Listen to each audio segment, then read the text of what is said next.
সময়টা ছিল সকালবেলা।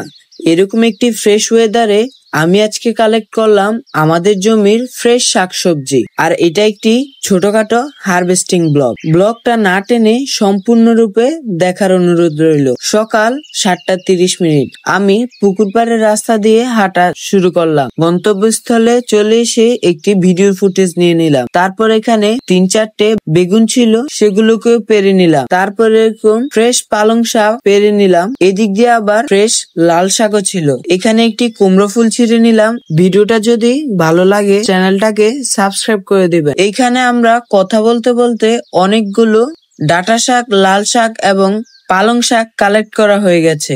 এইরকম সকালের মিষ্টি রোদ এবং সাথে ফুরফুরে বাতাস, এইরকম পুকুর পাড়ে শাক তোলার মজাই আলাদা। আপনারা কখনো যদি এরকম পুকুর পাড়ে শাক তুলে থাকেন অবশ্যই কমেন্টে জানিয়ে যাবেন। দেখা হচ্ছে নতুন কোনো ব্লগে।